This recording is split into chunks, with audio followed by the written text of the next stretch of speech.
조가제TV 시청자 여러분 안녕하십니까. 저는 조갑제닷컴의 조세별입니다. 2025년 5월 19일 0시 30분입니다. 네, 몇 시간 전에 있었던 첫 대선 후보 TV 토론회 어떻게 보셨습니까? 오늘은 이준석의 날이었던 것 같습니다.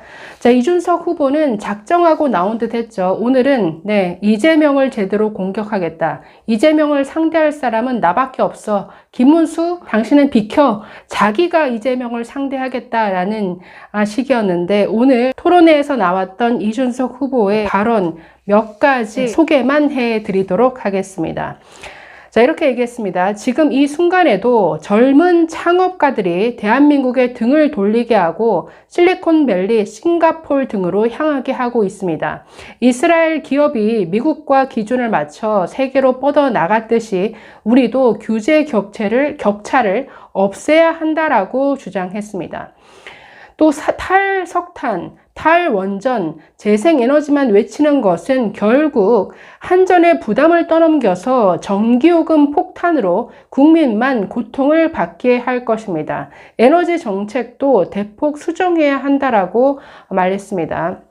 오늘 토론회에서 재생에너지를 가지고 이재명 후보를 아주 맹 공격을 했죠. 이재명 후보 전남 해남에 데이터 센터를 만들겠다라고 했습니다. 자, 그런데 그쪽 지역에 대체 안정적으로 전력 공급을 해야 되는데 대체 어떻게 전기를 끌어올 거냐? 여기에 대해서는 대답이 풍력 발전으로 하겠다라는 거죠. 풍력 발전 지금 태풍 조금만 와도 멈춰야 되고 에너지 저장 장치만으로도 감당이 안 되는데 아주 막대한 전력이 들어가는 데이터 센터를 그런 풍력 발전을 가지고 하겠다라는 거냐, 허황되다, 이런 비판을 이준석 후보 지속적으로 해왔는데 이에 대해서 이재명 후보 제대로 반박 못했습니다. 자, 그래서 오늘 이재명 후보는 이준석 후보의 반박에 대해서 굉장히 왜 이렇게 극단적으로만 얘기를 하냐, 나의 말을 왜곡한다, 이런 반박만 했을 뿐 어떻게 했냐고 물었을 때 구체적인 반박을 못했죠. 그렇기 때문에 이준석의 공격이 굉장히 효과적이었고 이준석의 공격에 어떤 이재명과 민주당 공약의 어떤 공허함이 드러났던 이런 토론회였던 것 같습니다. 자, 이외에도 이준석 후보 또 이렇게 말했습니다. 모든 대선 후보가 입을 맞춰 AI, 인공지능 시대라고 하지만 AI에 대한 이해도는 나쁘끄럽다. 이공계 컴퓨터 전공한 사람으로서 가장 자신 있게 비판할 수 있는 이런 분야죠. 또 이재명 후보를 겨냥해서는 AI에 100조 원 투자하겠다라고 하는데 100조 원 어마어마한 금액 아닙니까? 그러면 크게 세부적으로도 아니더라도 크게 한 세 분야로 나뉘어서 어떤 분야에 우선적으로 투자할 건지 설명해 달라고 했는데 이재명 후보 제대로 답변하지 못했습니다. 자, 그러니 이준석 후보 이렇게 지적하죠. AI에 100조 원 투자하겠다라고 하면서도 매년 5조에서 15조 원에 달하는 농촌 기본소득을 지급하겠다라고 한다. 대체 무엇이 미래를 위한 투자인지 제대로 판단하지 못하고 있는 것 같다. 결국 AI 100조 원 투자, 100조 원 날리는 것밖에 안 될 것이다 라고 이렇게 얘기를 합니다. 그러면서 지도자는 한정된 자원을 어디에 쓸지 냉정하게 선택해야 한다. 다 해주겠다라는 말은 결국 다 못하겠다라는 말과 다르지 않다라고 이렇게 말했습니다. 자, 이 외에도 이재명 후보 계속 이것도 해줄게, 다 해줄게, 저것도 해줄게, 계속 해줄게, 퍼주기 공약만 남발하는데 계속 여기 가서도 저기 가서도 하다 보니까 정말 서로 상충되는 이런 공약들이 막 쏟아 나오고 있죠. 여기에 대해서도 주 4.5일제 가지고 이준석 후보 이렇게 공격했습니다. 최근 양당에서 주 4.5일제를 얘기하고 민주당은 주 4일제까지 하겠다고 말씀하고 계신데 저는 궁금한 게 임금의 감소가 없는 주 4일제가 가능합니까? 이거 대체 어떻게 하겠다라는 거죠? 말 그대로 기업에다가 움팡지게 다 떠넘기겠다라는 게 아닙니까? 자, 그러면서 이재명 후보에게 답변을 요구했습니다. 자, 이에 대해서 이재명, 당연히 임금 감소 없이 4.5일제로 가야 하고요. 앞으로 우리가 점진적으로 타협을 통해서 나아가야 한다. 이렇게 말씀드립니다. 타협 잘해보겠다.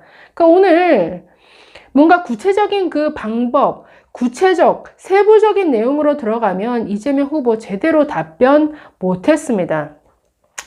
자, 여기에 대해서 이준석 또 이렇게 받아쳤죠. 지금 확인하신 것처럼 이재명 후보는 어떻게가 빠져있고 그냥 이렇게 하겠다, 저렇게 하겠다 이런 말씀만 하고 있습니다. 원래 사람들이 어려울 때 옆에 사이비 종교가 다가오는 것처럼 이재명 후보는 가장 위험한 형태의 사람입니다.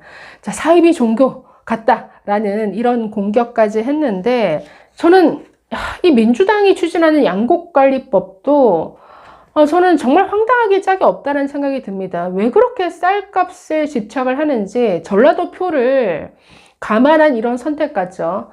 쌀값을 정부가 보장해 주겠다라는 것. 아니 쌀 수요도 갈수록 줄어드는데 왜 쌀이 남아도는 이런 상황에서 언제까지 쌀값을 정부가 이렇게 지탱해 줘야 하나요? 다른 작물로 바꾸게 유도를 해야 되지. 자, 이러면서 쌀값은 또 쌀값대로 보장해주고, 그럼 미래산업은 무슨 돈으로 투자를 합니까? 그러니까 선택과 집중을 해야 되는데, 한정된 자원을 가지고 뭔가 제대로 필요한 분야에, 정말 필요한 분야에 투자할 생각은 안 하고, 그냥 막 퍼주기 공약만 한다라는 거죠. 저는 민주당이 밀어붙이는 양곡관리법, 아니, 미래 산업, AI를 얘기하면서 아직도 쌀값에 집착하는 식량 안보를 얘기를 하는데 저는 그거는 해당되지 않는다라고 봅니다. 자, 그래서 이런 부분에 대한 지적 아주 날카로웠죠. 자, 이 외에도 이준석 후보, 이재명 후보는 제2경찰학교를 남원에 유치하겠다라고 해놓고 아산에도 유치하겠다라고 합니다. 후보일 때도 양다리 공약을 남발하는데 만약 대통령이 되면 해준다고 했더니 진짜 해주는 줄 알더라 하면서 말을 바꾸지 않겠습니까? 이렇게 비꼬았습니다. 양치기 소녀를 뽑는 선거가 아닙니다. 당선되면 말을 바꾸는 노쇼 후보에게 5천만의 미래를 맡길 수 없습니다. 자, 이 외에도 이준석 후보의 발언 인상적이었던 부분, 이 부분인데 저성장은 모두에게 고통입니다. 그런데 이재명 후보는 호텔 예약을 취소해도 돈만 돌면 경제가 살아난다며 돈 풀기 시 괴짜 경제학을 말합니다. 그런데 경제 성장은 그런 식으로 이루어지지 않습니다. 성장의 본질은 생산성의 향상입니다. 수요를 억지로 부풀려서는 산업이 경쟁력을 가질 수 없습니다. 우리는 수출로 먹고 사는 나라입니다. 국제 과학기술 패권 경쟁에서 살아남아야 경쟁력 있는 상품을 만들 수 있습니다. 사람의 역량을 키워야 AI와 로봇에 대체되지 않고 일자리도 지킬 수 있습니다. 민생도 외면하지 않겠습니다. 지금처럼 고물가, 저수요 상황에서 무작정 돈을 풀면 자영업자는 재료비와 임대료 부담만 늘어날 것입니다. 빚으로 쌓은 성장은 모래 위 사상 누각입니다. 우리는 IMF를 통해 뼈아픈 교훈을 이미 겪었습니다. 저는 지역의 경제 현실에 맞게 최저임금을 자율 조정할 수 있도록 제도를 만들겠습니다. 이준석 후보 공약 중에 참신했던 게 그 지방자치단체에 최저임금, 최종 결정 권한을 주겠다라는 거였죠. 자, 그러면 뭔가 기업을 유치하기 위한 어떤 지역 간의 경쟁이 일어난다라는 겁니다. 그리고 법인세를 정하는 문제도 어떤 많은 자율성을 주겠다라는 것, 지자체에. 이건 굉장히 인상적인 공약으로 저는 봤습니다. 자, 이 외에도 자영업자의 숨통부터 틔우겠습니다. 이준석은 포퓰리즘이 아닌 실력으로, 돈풀기가 아닌 교육과 생산성으로 대한민국을 다시 성장시키겠습니다. 40년 만의 내란을 가까스로 극복한 우리 대한민국이 이번에 30년 만에 또다시 IMF와 같은 환란을 맞이할 순 없습니다. 윤석열도 안 되고 이재명을 선택하면 이렇게 돈풀기 하다가 경제 망할 거다. 이걸 경고하는 것이죠. 자, 그러면서 마지막 마무리 발언을 통해서도 이런 내용이 있었죠. 누군가는 자녀 세대의 미래를 빚으로 당겨서 가불해서 쓰자고 이야기를 합니다. 이게 대한민국의 방식이 되어서는 안 된다라고 지적했습니다.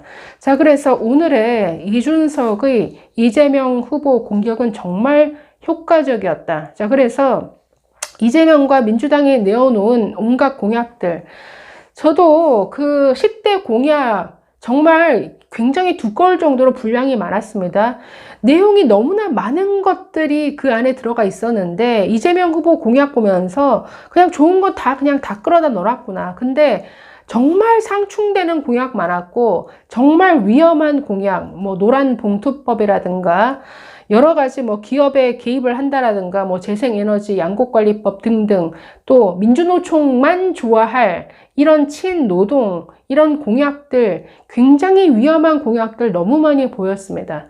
자, 그래서 이런 이재명과 민주당이 얘기하는 것들이 얼마나 허황되고 실현 불가능한가, 그리고 뭔가 그 어떤 수준과 바닥을 드러내는데 오늘 이준석 후보 굉장히 효과적으로 공격을 잘 했다라는 생각이 들었습니다.